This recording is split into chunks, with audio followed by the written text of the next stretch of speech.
with U.S. officials. Lawmakers in the House are expected to vote this week on overriding 2 of President Trump's vetoes.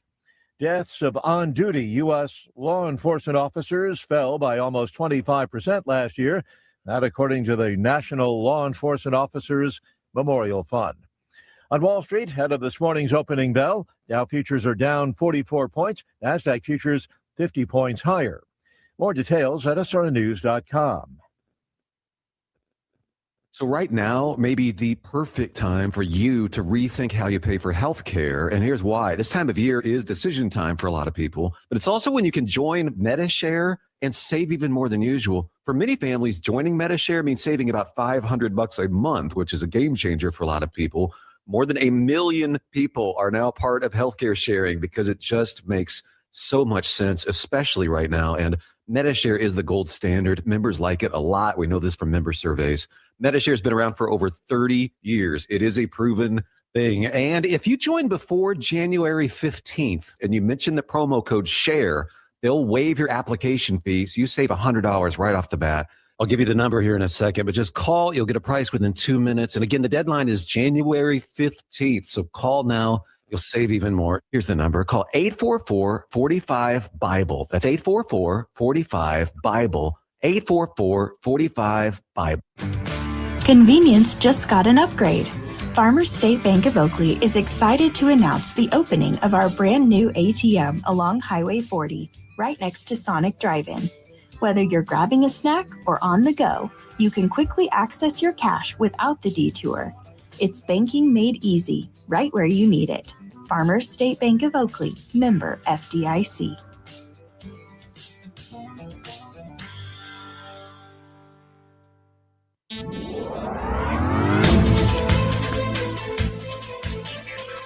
With NWKS Radio News, I'm Connor Schuh. Yesterday, the Goodland Police Department released a press release regarding a stabbing in Goodland on January 3rd that laid out details of what they know as of now. Goodland PD received a 911 call at 9:49 p.m. on the 3rd, reporting the stabbing incident related to a domestic altercation on West 14th. The suspect then fled the scene on foot following the officer's arrival. The stab victim was immediately transported by emergency medical personnel to a local hospital for treatment and was later airlifted to a higher-level care facility. As of this recording, the victim is said to be in stable condition. Goodland PD eventually were able to track down a suspect, and they took them to custody without incident. That suspect is facing multiple felony charges, and the investigation is still ongoing. For these and other stories, go to nwksradio.net. Today and tomorrow will continue to be warmer than normal with highs in the low 60s this afternoon, middle 60s tomorrow afternoon under mostly sunny skies. That'll be ahead of a potential winter storm Thursday and Friday. Westerly winds this afternoon will be a bit breezy at 10 to 20, gusting 25 miles per hour. Lighter tomorrow at 5 to 15 miles per hour and more variable in direction. Tonight's lows will be 25 to 30, then warmer tomorrow night with increasing clouds in the 30s and above freezing. And then Thursday we transition to colder temperatures. There's some rain and snow chances possible in the morning. Afternoon will be cloudy with highs 40 to 45. Thursday night, cold air moves in. Precipitation changes to all snow, drops into the 20s. Winds turn to the north at 20 to 30 miles per hour. Gusted 40 to 50 Friday morning with 2 to 3 inches of blowing snow and near blizzard conditions possible. This meteorologist Chris Romick in the NWKS Radio Weather Center. At Ray Community District Hospital and Clinic, they believe in promoting healthier living through compassionate quality care. From state-of-the-art maternity care to life-saving emergency services, their dedicated team is there for you and your family. Whether it's managing diabetes, navigating recovery, or receiving specialized treatments, they're committed to your well-being. Discover the difference a community-focused hospital can make. Visit rayhospital.org today to learn more. Ray Community District Hospital and Clinic. Your health, our priority. If you're shopping for a banking institution, visit with Equity Bank of Hoxie, Grinnell, and Quinter, Kansas. The Equity Bank is heavily invested in local business and activities contributing in many ways back to their community. Their employees are involved with many organizations and area events. Plus, a lot of experience comes with that staff. You'll find valuable local assistance when you bank at the Equity Bank of Hoxie, Grinnell, Quinter, and other locations in Western Kansas. The Equity Bank, member FDIC.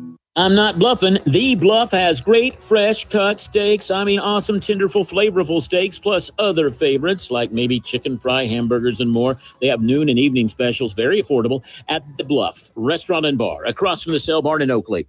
Looking for insurance that actually puts you first? At the insurance agency in downtown Goodland, we're independent, which means we work for you. Whether it's auto, home, crop, or business, we shop top carriers to get you the best coverage at the best price. No pushy sales, just honest advice from people who live right here in your community. Give us a call today at 785-899-5011 or stop by 1020 Main in Goodland and let's get you covered. The Insurance Agency. Insurance the way it should be. Need a porta potty or septic pumping in Northwest Kansas? Call Topside Portables and Pumping, your local family-owned crew. They've got clean, reliable toilets for weddings, farms, and job sites, plus full septic services, RV waste, fertilizer tanks, and more. Available 24/7, because when nature calls, they answer. Call 785-728-8089. That's 728-8089. Topside Portables and Pumping. Reliable, local, clean.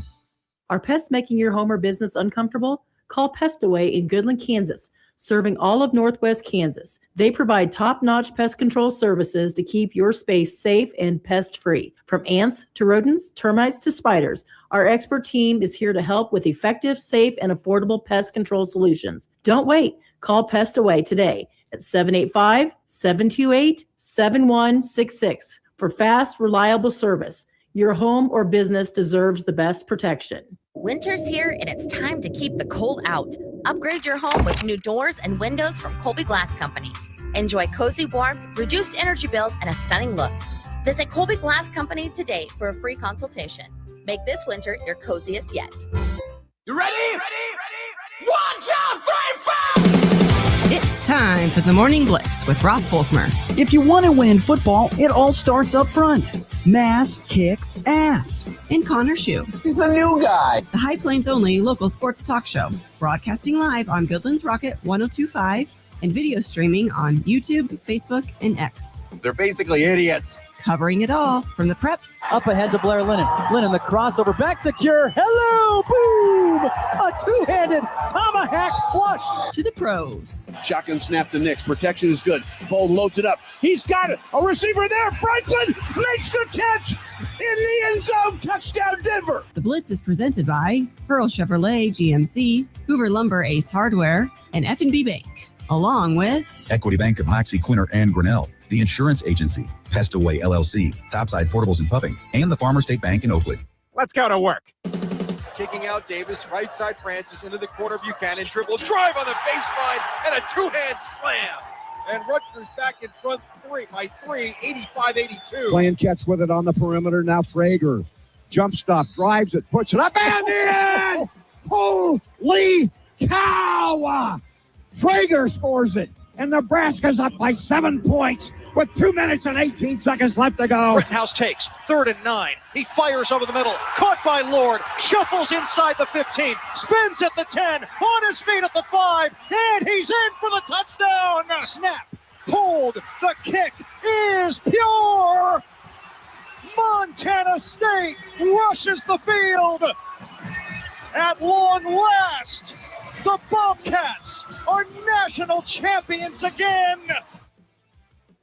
Good Tuesday morning. Back on the Morning Blitz on Goodland's Rocket 102.5 and WKSradio.net. The streaming is back up after a couple-day hiatus. And, of course, the Hurl Chevrolet GMC video stream. We're always there on that.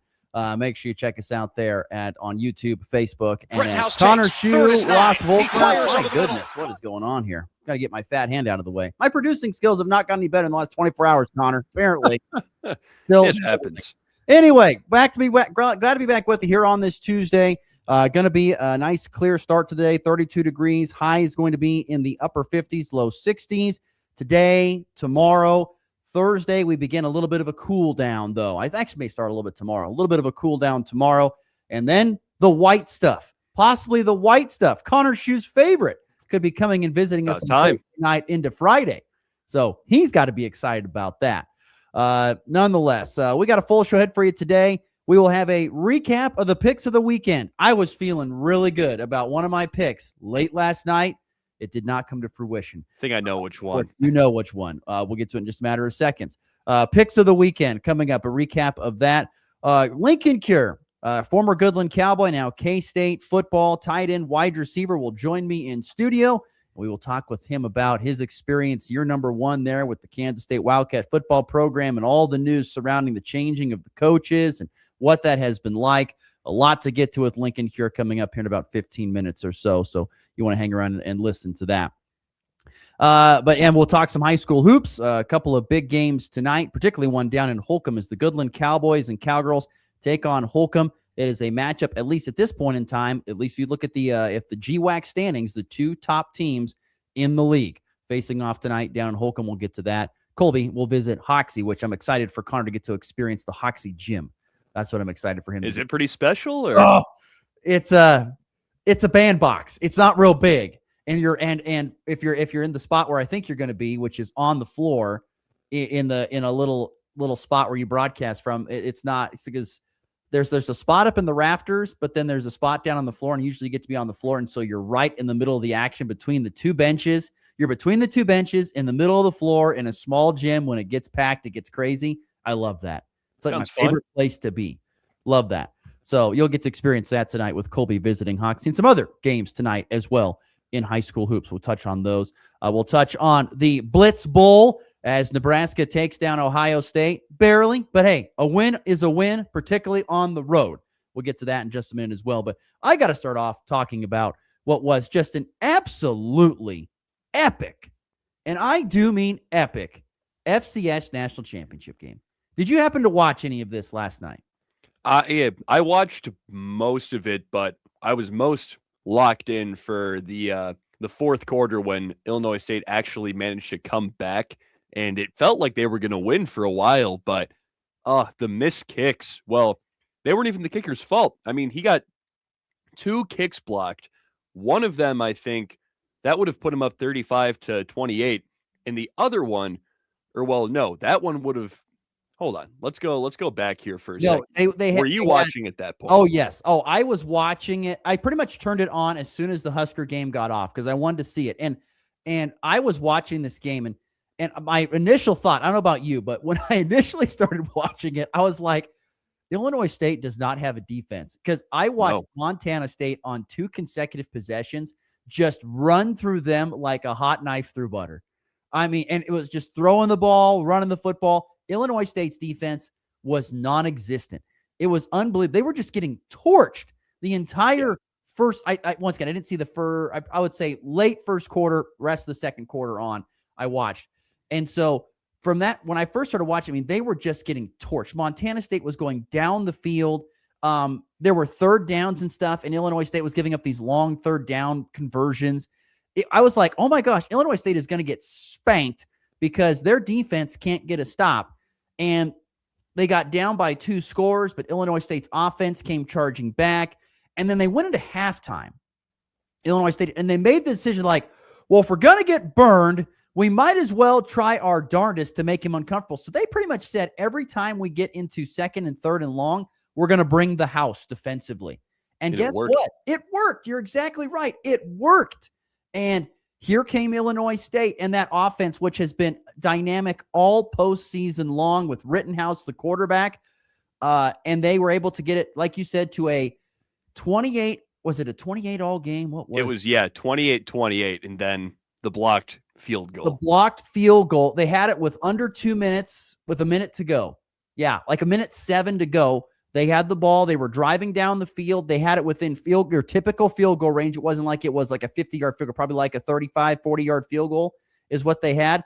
But as they kept saying on the telecast, like, this field goal operation has been a problem all season for Illinois State.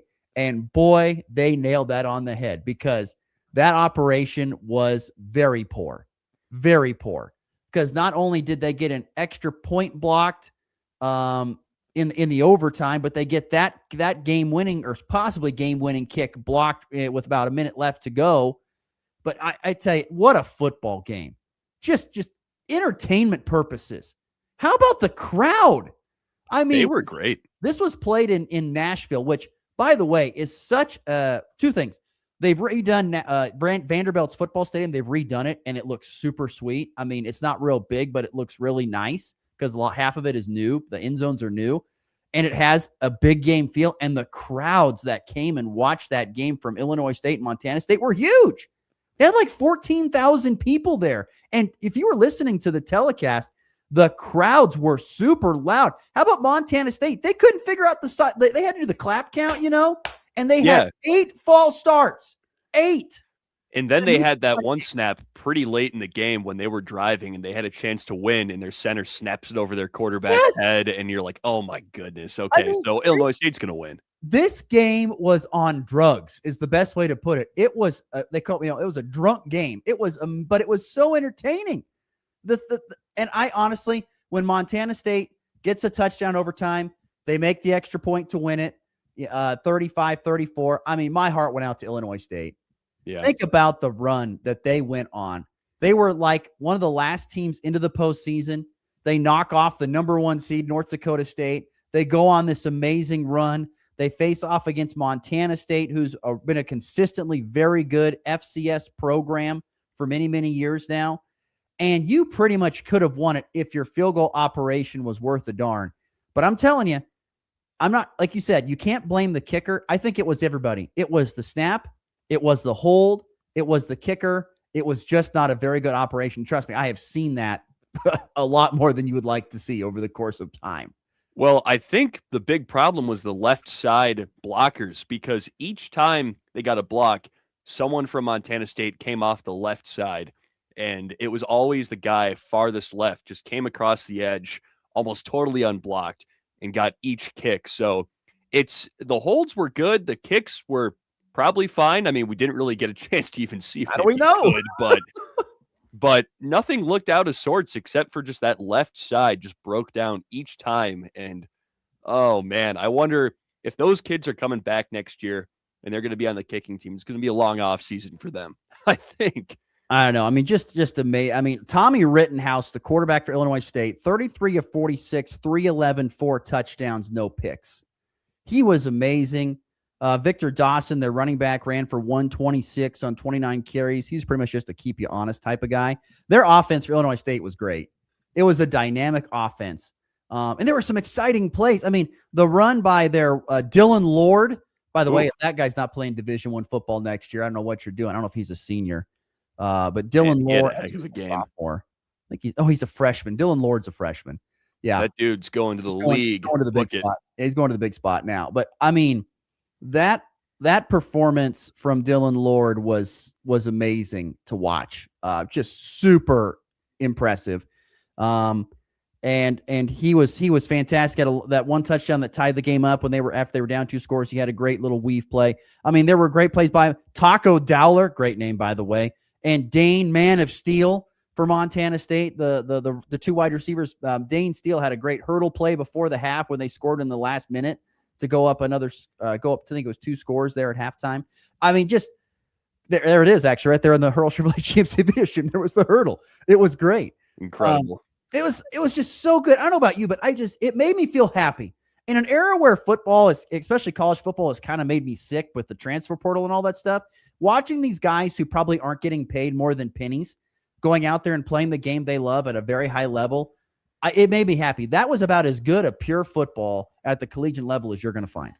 Yeah, it's a glimpse into, well, this is what college football always felt like before, I don't know, 2019, 2020, let's say. And it was just so cool to watch. I mean, you said it. It's guys who aren't getting paid that much to play this game with such a slim chance of going even D1 FBS or let alone to the NFL. Like, these guys are not getting scouted that heavily, but you can tell how hard they're all playing just because they love football. And I think that's what makes it so cool. These guys probably care about the money a little less than FBS guys, clearly, if they're playing at such a high level here at FCS. And especially for the Illinois State guys who probably, you could say, weren't supposed to be here, quote unquote, because I thought about it a little bit, and I think the equivalent of their run is like if a 11 seed in March Madness made it to the title game.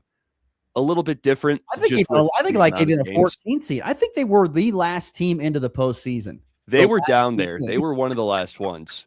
But yeah, it's definitely, that was just an achievement on its own that they even made it. It's a shame that they lost, but hopefully this is a good sign for their program and they can kind of build off this and become, I don't know, maybe not a powerhouse, but a more respected FCS program, because all these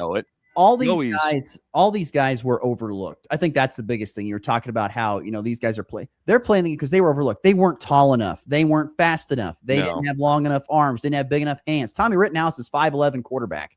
Nobody really wants a 5'11" quarterback now at Division I football. But guess what? These guys put on a great product for the world to watch last night. Gosh, it was great. They did. Gosh, it was so good. 35-34, Montana State winning a national championship in football, surprisingly for the first time in 40-plus years. So congratulations to them. And, boy, feel bad for Illinois State. I wanted them to win it. I have no problem with Montana State winning. I think it's great. But, boy, Illinois State with the run they were on would have loved to see them cap that. But, gosh, that was an amazing showing. There you go. A fun FCS national championship game. The game before that the Blitz was interested in, Nebraska-Ohio State, was on prior to that. Boy, that was an interesting game to say the very least. Nebraska pulls it out in the end, 72-69. How are you feeling throughout the course of the game? It was pretty up and down. I mean, you saw the opening stretch where your Cornhuskers got out to a 9-1 lead. Then Ohio State kind of comes back into it, and it was a game of runs. Nebraska would make a 10-0 run, then Ohio State would come back into it, and then it would just kind of rock back and forth until the very end, where that's so. If you followed Ohio State basketball like I have so closely, which I don't think anyone listening or watching this has, you would know there's a trend in the past 5 or 6 years with our last two head coaches, first Chris Holtmann and now Jake Diebler. Late game adjustments have been such a problem, and we have dropped, I can't even count the amount of late game situations we've just totally squandered against mostly good teams. We could have beat North Carolina earlier this year. That Pitt game was a disaster. And now there's this because the end of the game was mismanaged. I mean, you saw it. We got the ball into the front court, down 3 with 3 seconds, and we had a timeout, and we didn't call it. And we got it to a guy who shoots 11% from 3 to take the potential game-tying shot, and he promptly hit all backboard. That frustrated me to no end. I couldn't believe it. I love the quote from Fred Hoiberg. He said it many times in his tenure. He says, boys win at home. It's men that win on the road. And Nebraska get a road win. I don't care who it is. The Big Ten is very difficult to win on the road. Doesn't matter if you're playing in Piscataway or if you're playing at Purdue. It doesn't matter where you're playing. It's very difficult to win on the road. This Nebraska team, are they perfect? No. Nebraska does not have a high major athlete on the floor. They don't have an Amari Bynum, I would consider, who I think is a really fantastic athlete, which Nebraska recruited and would love to have had him. That size and athleticism. Nebraska didn't have that. They have a bunch of guys that they have your typical guys that go and play on a Sunday night at the gym, kind of this your fun little rec league type team. Yeah, these guys are still high major athletes, though. Just not as good as like. But they're not your freaks like Cohen Carr at Michigan State, who can jump out of the gym. So they have to do everything right. Passing, shooting, fundamentals. That's what they have to do in order to win these games and play unbelievable defense, which they did at times in this game. Give credit to Ohio State, made some tough shots down the stretch. But it was the great balance in scoring. Braden Frager is a star in the making. He won you guys that game. He's a dude. He's probably the closest thing that Nebraska has to that type of dude player who can drive and can finish at the rim and also knock down outside jumpers. But this Nebraska team, 15-0, 10th ranked in the country. They're in the top 10 for the first time since 1966. Wow. It is amazing to watch what is going on. It's going to get even more difficult, no offense to Ohio State, on Saturday when they have to go to Assembly Hall and take on Indiana. I think that might be where this. You're not worried? Indiana is, it's going to be close because Indiana's in a similar spot. They're also a bubble team, but they've had some real issues this year. Yeah, but they also have a coach that knows Nebraska really well, and Coach Darren DeVries, and scouted for Nebraska many times. So I don't know. We'll see. I don't know what to expect. This Nebraska team continues to just impress me with, once again, winning the games, winning the ways they do without being the most physically gifted basketball team on the floor. Every single, Ohio State was more physically gifted than Nebraska, but Nebraska with the experience and just and the playmaking ability. And if you love just watching basketball at its purest form, it's what I've always said. It's the cutting, the moving without the basketball, the passing that gets you easier looks than just coming down the floor, dribbling for 10 seconds, and then jacking up a three ball. I mean, it's watching Nebraska is so much fun because they play the game I think it was designed to be played, and that's what makes it really unique and fun. Yeah. And they have to do that because if they don't, they're not going to win. No, but they move the ball well. They play great defense. I mean, they kept Ohio State out of the middle of the floor, and we had to take threes or get deep into the paint to get any type of bucket, and did that a little bit. But, man, yeah, Nebraska, I mean, probably one of the, I don't know, maybe the third best team in the Big Ten at this point. I think you can say they've leapfrogged Michigan State, especially after the game before this one. Yeah. What was the guy you called a cone? Was that Christopher Tilley? Christoph Tilley. You got Christoph Tilley a cone? He did pretty good for a big guy. I kind of like Christoph Tilley. Ivan Yagovin. He did not play last night. He's kind of gotten phased out of the rotation because now we barely play our bench because all of them are incredibly passive. The Ohio State bench does not like to shoot, and it stagnates the offense. So you see all 5 of your starters out there, and they all get super gassed, as you saw towards the end of this game. But Tilley can move. I will give him that, but he's not a great defender. Yeah, Nebraska did a great job on Bruce Thornton, too, by the way, defensively. First half, I think he had just 2 points. He did. So, Nebraska did great. They've been elite defensively, and they'll have to continue to do that if they're going to find ways to win. But Nebraska there with the win over Ohio State last night, 72-69. Ohio State 10-4, Nebraska 15-0, 4-0 in the Big Ten. I think for the first time ever since joining the Big Ten Conference. So very, very cool for sure to see that. As we continue here in the Morning Blitz, I want to quickly, before we get to break and bring on Lincoln Cure, I want to discuss, of course, high school basketball tonight. I mentioned off the jump, we were talking about Colby and Hoxie. Any quick thoughts on the Indians and the Eagles tonight? An old Northwest Kansas League matchup, no longer a league game, but Hoxie now part of the Mid-Continent League, and of course, Colby a part of the GWAC. But I'm excited. Once again, I'm excited. The biggest thing for me is getting to broadcast from that small gym and getting to be in between the benches and in the middle of the action. It's great. Yeah, it should be fun. I mean, I like those intimate environments where you're right just on top of the action and you hear everything. So that's pretty cool. But looking at Hoxie, they have small teams, not in size, but in amount of players. Their boys team only has 9 kids. Yeah. What the boys team? Yeah.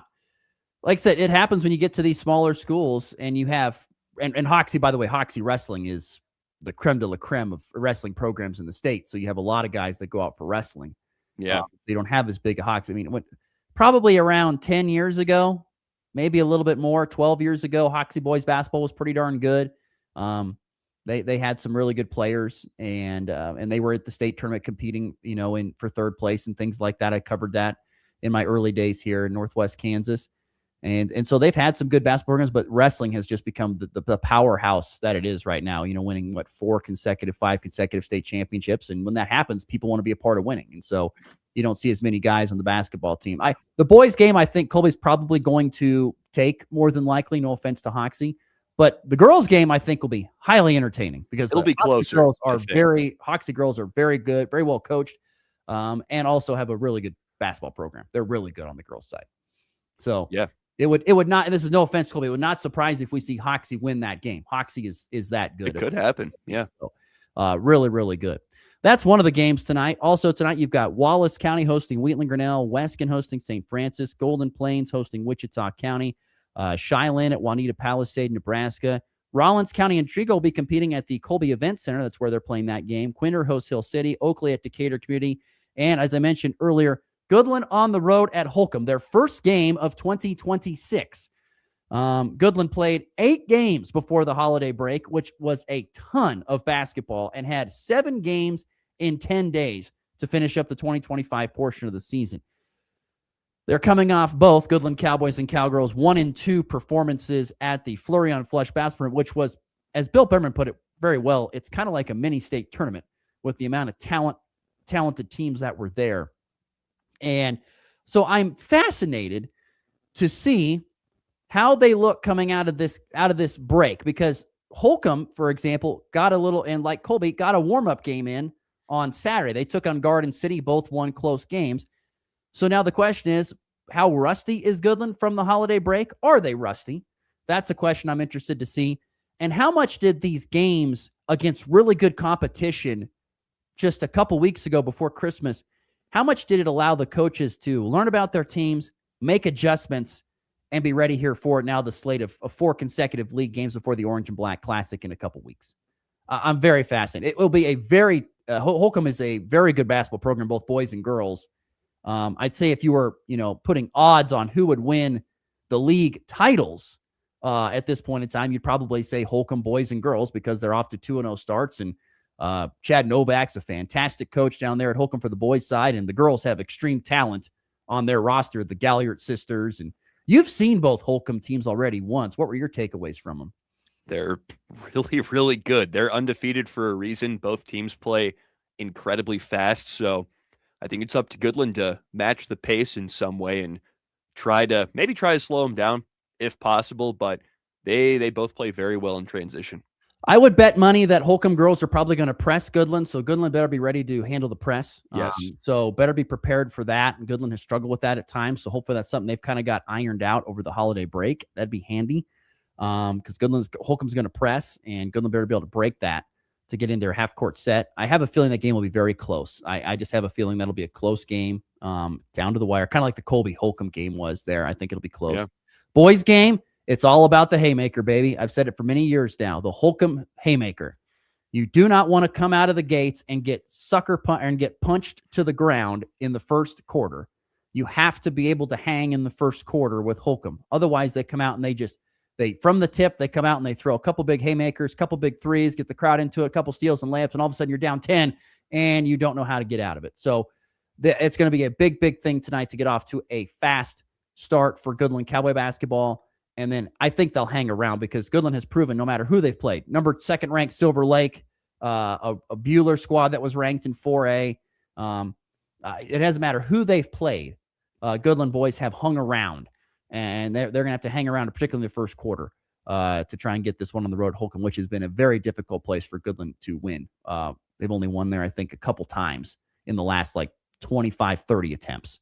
So very difficult place to play for Goodland. But like I said, the big thing is, both teams, at least right now, it could change later today when the new rankings come out. Both teams are ranked in the top 10 in 3A.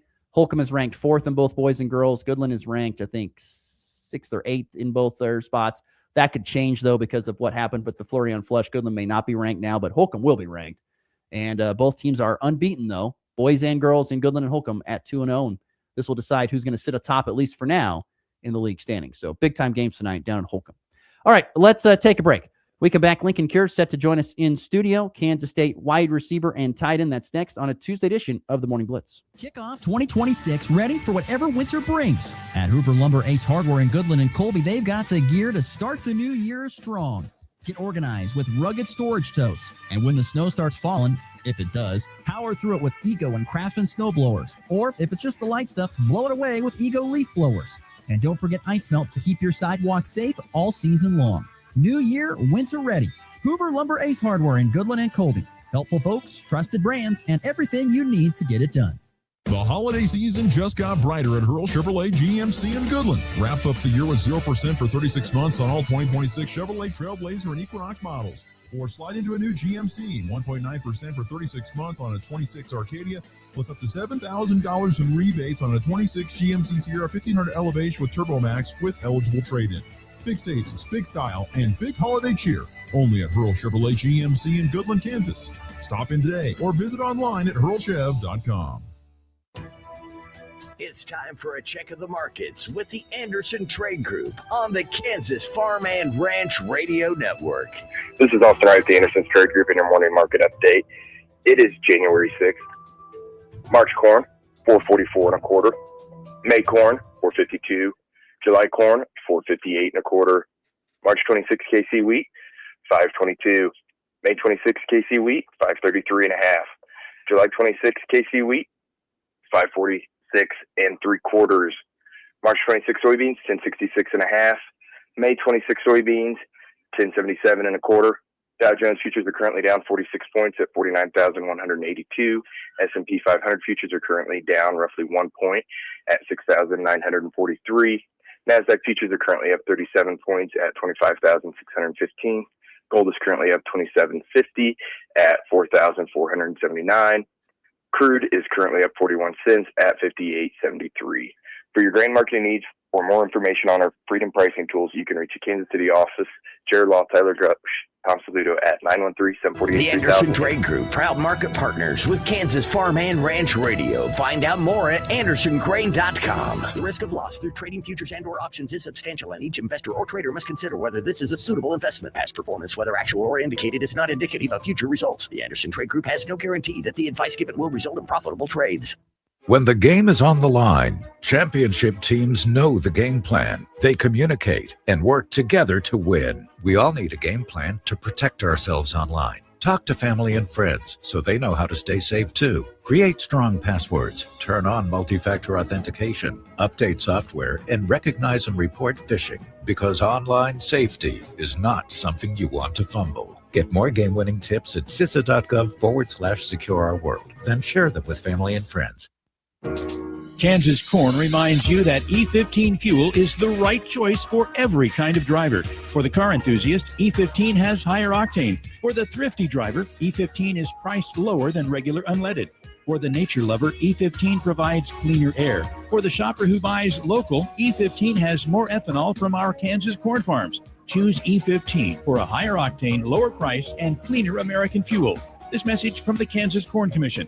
Learn more at kscorn.com. If you're buying or selling cattle, make your first stop livestockmarket.com. Bred cows, heifers, pairs, bulls, and frozen genetics, even feeder calves. You'll find them all at livestockmarket.com. Livestock Market features private treaty sales, online auctions, and live production sale bidding. You'll also find horses, sheep, goats, and hay. Check out the free Livestock Market magazine wherever you pick up Tractor House, and download the Livestock Market mobile app today. At F&B Bank, we believe local businesses are the heart of our community. That's why we're more than just your bank. We're your neighbor, your customer, and your biggest supporter. From the corner cafe to the hardware store downtown, we're walking the same streets, shopping the same shops, and investing in the same future, yours. We're here, we're local, and we're always in your corner. F&B Bank, banking built on community, member FDIC. Sports talk that's fast, fresh, and always on point. Yeah, I don't know about that. This is the Morning Blitz.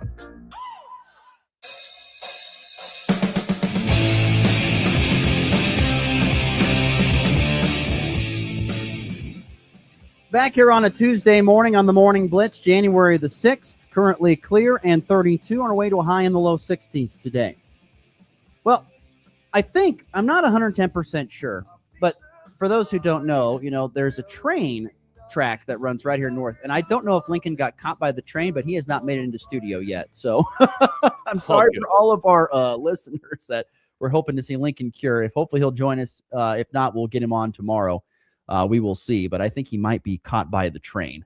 So we'll stall for a little bit. We'll be fine. We can fill the show. Let's just move things up. Let's get to our picks of the weekend. Let's get a recap here of our picks of the weekend. Why don't we, Connor Schuh? How did we turn out we did a reset, and so how are we looking here on our picks of the weekend recap edition? Well, for season number 2 of our picks, season 2 of the picks, we're starting out pretty close, I gotta say. So we'll go pick by pick here. So we'll start out with the Chiefs at the Raiders, almost a little bit of a tank bowl, you could call it, with the Chiefs looking for better draft position. They were favored by 5.5. I had the Raiders covering. They did. They won. You had the under as well. They only scored 26 total points, so that hit as well. 2 yeses to start. Great way to open this up. Okay. And Chargers at Broncos. I don't know why I chose the Chargers to cover, but the Broncos won by, I think, 16. They covered the 12.5. We both had the Chargers covering. They did not. And the Panthers at the Buccaneers, this one was for the NFC South, almost. Ended up hinging on that Falcons game the next day. But the Buccaneers win. I had them winning. You had Carolina winning. They did not. Then another one for a division. Seahawks at Niners. The Seahawks sealed that one. They got the win. We both had them winning, so we got that one right. Then finally, the third matchup to decide a division. Ravens favored by 3.5 at the Steelers. Again, I don't know where our heads were at with this one, but we both had the Ravens covering on the road in Pittsburgh, which now looking back, it's a bit of a daunting I didn't trust Aaron Rodgers to get it done. He barely did. That first half, he looked pretty rough, but they got the win, so Ravens did not cover. Arizona versus SMU in a bowl game. Can't remember which bowl game this was exactly, but it probably had some ridiculous name. Arizona did not cover, so I didn't get anything, and Arizona did not win. So you wasn't that the Holiday Bowl though? Arizona? I think you're right. That sounds right. I mean, I'm not gonna lie, that's one of the better bowls still around. I got to put some respect on the Holiday Bowl then. Yeah, that's on me. All right, Navy versus Cincinnati. Navy was favored by 7. I don't know what I was doing here, knowing that Brendan Sorsby was out and not playing. That's what I said. You picked that. I don't know. I was shrouded by. I think I've been looking at too much. I'm telling you, all the math in that game. When you look like take away Sorsby, and you had to take on a Navy team that runs triple option that you never face, that is a recipe for disaster. Yes. What happened? Navy smashed them. I got caught up in the P4 BS. So since he did not cover, and you got a point on that one, Navy did cover. Wake Forest versus Mississippi State. We both nailed this one. Both had Wake covering. They did handily because the SEC is horrible. You know what it is. It just means more, baby. Yeah, not this year. That's for sure. Illinois State versus Montana State, the exact game we were talking about earlier, and the one that you thought was good. You had Illinois State winning. They did not, just barely. And I had Illinois State covering. It was a 10-point spread, and they covered that handily, so I got something on that. And then, man, this one. USC at Michigan. Michigan was favored by 22.5 on the hardwood. We both had USC covering because, I mean, Michigan can't be that good, right? They beat them by 30. So I am never, ever, whatever the spread is, I'm taking Michigan to cover it. They are the best basketball team in the nation, and there is not a question. I agree. They're favored by 22.5 I think, at Penn State tonight. I'm pretty sure. Oh, my gosh. I can't believe it's not 35. Penn State's horrible. They might win by 40. So there you go. Wow. And USC might be bad too. They got beat up by Michigan State last night. So I don't know. Michigan State, as we were saying, at Nebraska, I predicted the upset. And, well, not really an upset anymore. Nebraska got the win. You had Michigan State winning. They did not. Mm-hmm. Kansas at UCF. We both missed this one. Darren Peterson disappeared in the second half, and UCF. Literally. Literally, yes. I don't think he scored. He only played like 2 minutes. And, yeah, we both had Kansas winning. I did not. And BYU at Kansas State. Finally, I got a little too hopeful about K-State, and they actually hung around, to their credit. It was only a 10-point game, but they did lose, and you had BYU winning. So once you add all that up, I went 6-7, and you went 5-8. So pretty close. I could have gotten to tell you that Illinois State game. It was right there for the taking. Oh, I could have had that. We could have tied. So good. So should have picked the cover. So good. Oh, darn it. And it's okay that I don't. It's okay that I don't pick Nebraska. If this trend just continues where I don't pick them and they win, I'm a happy guy. I feel like you picked them last week when we had them in the fold, and they obviously won. Who were they playing then? Who would have New Hampshire or something? I mean, it was New Hampshire. Come on. It was one of the bye games. So I'm actually talking like the games that like are actually like up in the air. Would you have, if we flash back to yesterday before the Ohio State game? Okay. Who would you have picked? I probably would have taken Ohio State. Really? Yep, probably would. Really? I love Nebraska, but there is something about not having just a dude that can just go and get rebounds and get to the bucket and like just that freak, like the Cohen Carr type. Just not having that guy worries the you know what out of me. And to Ohio State's credit, they actually, I don't think they sold the shot out because it seats like 19,000 people. Oh, it's not even close. They said there was 13,000 there, and there was a video I saw from a guy covering it for Nebraska. There wasn't even 13,000 there. But it sounded good. And from the telecast, at least, it sounded like at least the people I that just were love there how were they loud. do the arena shot, and they've got everything darked out except for the floor. So you really can't see what's in That's the from someone who's been there many times. That's so true. And we have no idea who's there. Because doing men's basketball games, they'd put us on a perch up top in the rafters, basically. And you would look around at the upper bowl, and it was sparse, man. I can believe it. Yeah, but I don't know. It's like I said, like if Amari Bynum was on Nebraska's basketball team, I'd feel a lot better because that's a guy who I feel like can go get to the bucket, can get big rebounds, can be that guy. And thanks for passing him along. I know Nebraska tried to get him, but apparently there wasn't enough NIL money there for him, or didn't like something they didn't see. So I will say Ohio State doesn't dole out the money for basketball nearly as much as you would think. I'm sure. Actually, I'm not surprised by that at all. Because all of it goes into football, as most people know. Yeah. They don't fund a lot of their other programs too well. And it shows. Yes, it does.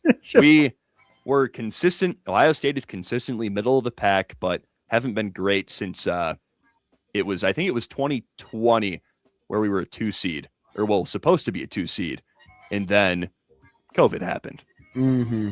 And then we were a 2 seed in 2021 too, but Oral Roberts got the win in the tournament that year. Bronny to share some of that money.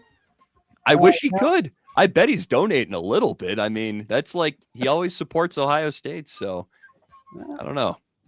Anyway, picks of the weekend. Once again, Connor taking the win in week number 1 of the new season, getting me by a game.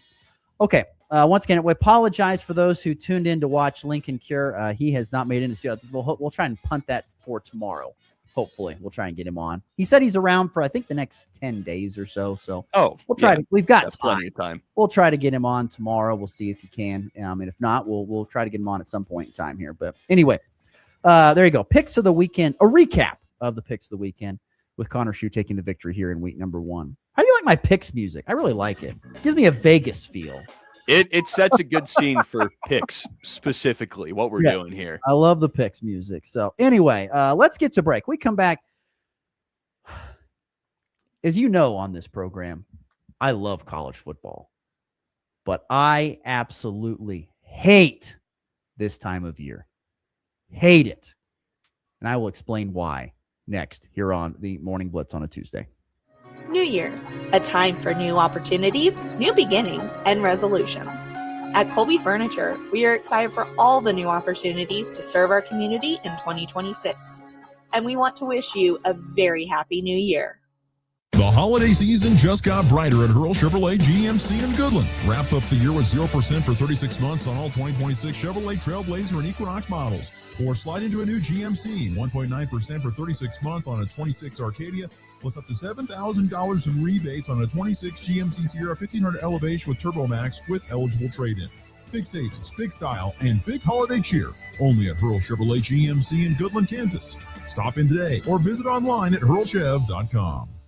Hi, this is Amy Powell, COO of Goodland Regional Medical Center. I want to express my gratitude for choosing GRMC as your healthcare provider. Your health and well-being are our utmost priority, and we are committed to providing you with the best care possible. We look forward to a healthy future together. Jason at Advanced Auto Body in Goodland has a knack for meeting people by accident.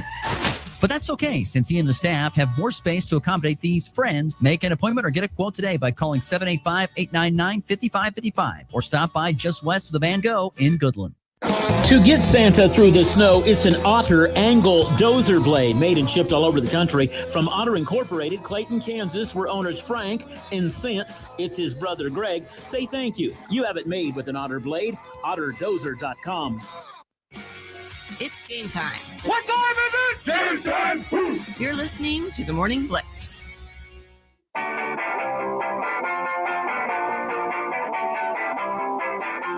We certainly can't forget that tonight in college basketball, Kansas is back on the hardwood. We talked about the disappearance, the Houdini act of Darren Peterson. But they are back on the floor tonight against TCU at Allen Fieldhouse tonight. 8 o'clock Central Time tip. You can listen to it on Flyover Country 97.9 or watch it on ESPN. We'll see how the Jayhawks bounce back against TCU. Kansas has dominated this series. I mean, winning 27 of 31 all time, but TCU once again will. What can I say? They'll provide a game because once again, this is a battle of two middle of the road Big 12 programs. At this point, it really is. You know what I'm really following? Miami of Ohio. They're undefeated as well. So. Miami of Ohio. That's right. 15-0. How far is that from where you're from? About 4 hours. 4 hours. I've been to the campus before. It's a fun place. The Red Hawks. But TCU, by the way, 11-3. I actually have a better record than Kansas, but not ranked. This TCU. Kansas shouldn't be ranked. They are led by a young man by a great name by the name of David Punch. Nice name for TCU to watch for him. So that is tonight. By the way, Kansas 6.5-point favorites at home currently. Spread. So makes sense. Flyover Country 97.9. Listen to that tonight. Also, speaking of Kansas, two quick things here. Kansas football. I forgot to talk about this on Monday. Just didn't have enough time, but. Kansas football bringing back a familiar face to the coaching staff. Andy Koltanecki coming back to Lawrence after a couple of years stint at Penn State, where he was the offensive coordinator. And I don't know. I feel like it was almost a bad fit. I feel like Andy Koltanecki needs a mobile quarterback to be successful. And I saw it is not a mobile guy. Well, He can move a little bit more than people gave him credit for. He wasn't a total cone, I guess you could say. But I love your words. The thing about Koltanecki, getting to watch a lot of Penn State and seeing it in person once, he always did this thing where he would send a lineman in motion. He'd bring like a sixth offensive lineman out, and he would just have him like zigzagging around the formation, use him as a blocker, and it worked maybe 5% of the time. It was pretty bad. Well, when he was at Kansas, when Leipold brought him over from Buffalo, I mean, they had really prolific offenses. They were really, really good. But this is just for apparently associate head coach. They're not going to get rid of the offensive coordinator. I think it's Jim Grimes is the OC or Jeff Grimes, one of the two. And I don't think they're getting rid of him. So Koltanecki's just gonna be another mind there. But I think it's a great hire to bring him back. He had success everywhere he's been with Lance Leipold. Now with someone else like James Franklin, it didn't work out. But with Lance Leipold, Koltanecki's had great success. And I was going to talk to our good friend, of course, Lincoln Cure about this, but there was news yesterday that his position coach, Brian LePack, who was a tight ends coach and I think helped recruit him to Kansas State, he's going to remain on the staff at Kansas State as well. That was news that came down yesterday from Kansas State. Okay, I wanted to touch on this, and do you know where I'm going on this? You have to. You probably. I actually. Okay, so you've been shrouding this a little bit. So you know that. So last night, imagine I'm at the Volkmer household. I cooked up some ribs last night. On the grill, delicious, fall off the bone, amazing. And I was watching, I was eating those ribs, and I watched the very end of the Nebraska basketball game and get it done. And anyway, so I get done and I'm cleaning up and I go sit down on the couch. And I find out it's pretty much as soon as the game gets over in Nebraska, I look on Twitter just to kind of see what social media is saying about Nebraska basketball.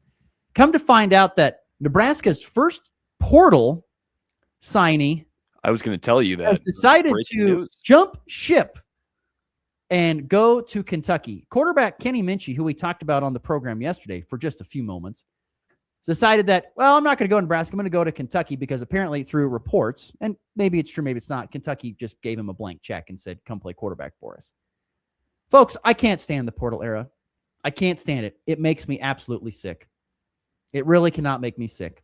It makes me absolutely sick. I mean, watching Texas Tech and Indiana go out there and go after the first 5 guys that they want and they just get them. They're just signed right there. Makes me sick. It makes me sick being a Nebraska fan because I'm like, these programs, credit to them, are very good now. They weren't very good that long ago. And all of a sudden they're getting anybody they want in the portal. And Nebraska goes out and gets a guy that they really want. And yet he leaves to go to another program just like that. Bam. It's so sick. I hate this part of college football. Absolutely hate it. Yeah, it's the reality of it now, and it sucks, but it's, I guess, at least for me, I'm just trying to accept it, and it's easier for me to say that as an Ohio State guy. It is a little when we have now the money, but I don't know. Maybe Nebraska. Nebraska has money. That's the thing. Like, they have money. Now, I don't know if they have Ohio. I don't know what Ohio State has for money. I have no clue. I don't even know what Nebraska has for money. But Matt Rule has said before that we have the money to get anybody we want.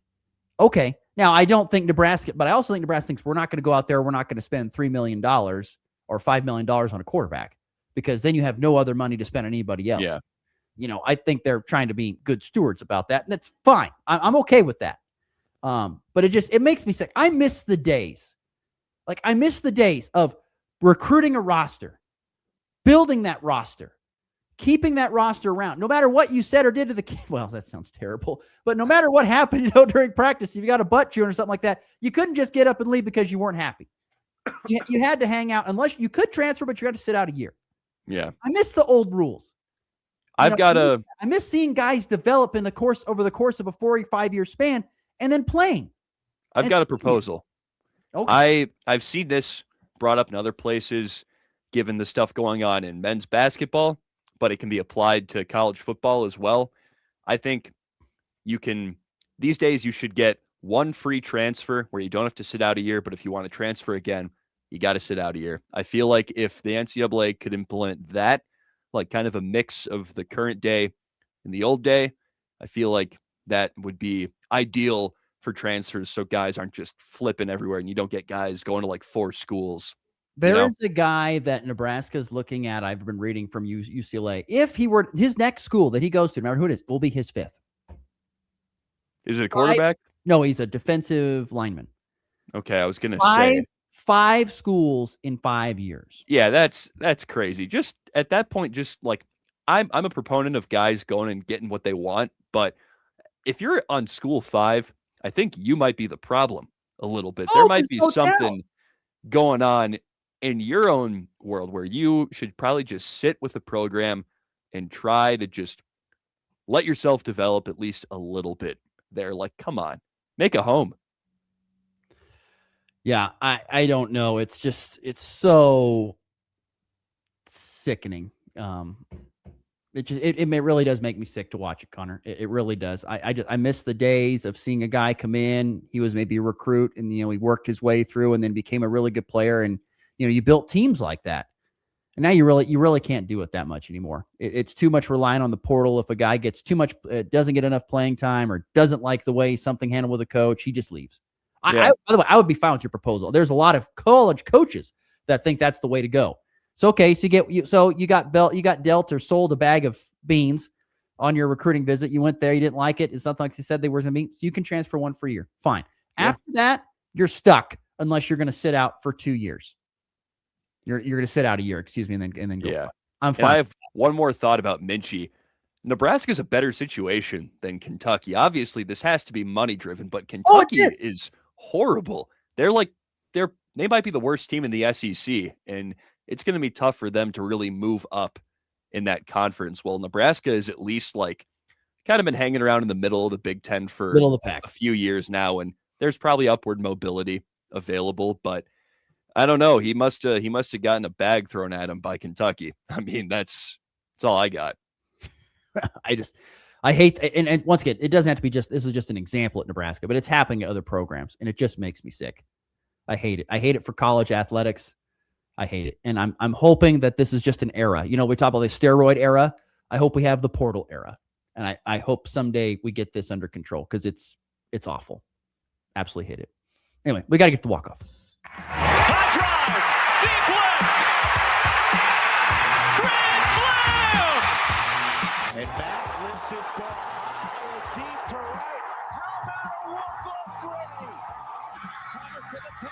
Denver's going on to New England. They win it on the first play of overtime.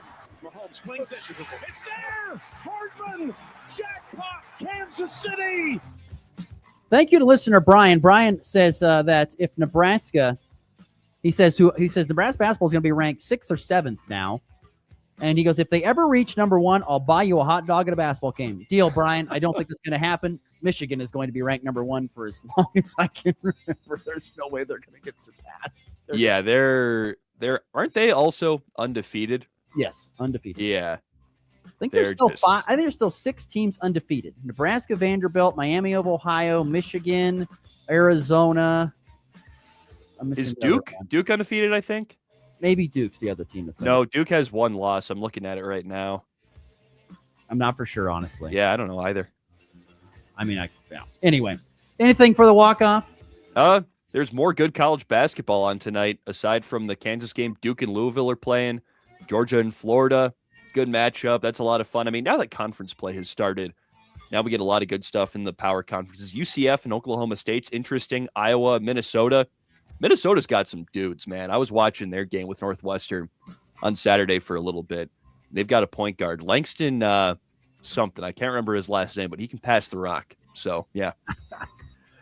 That's all right. Okay, well, that'll do it for us. Don't forget to catch Connor Schuh tonight. He'll have coverage of Colby Hoxie basketball and 100 points to the ride.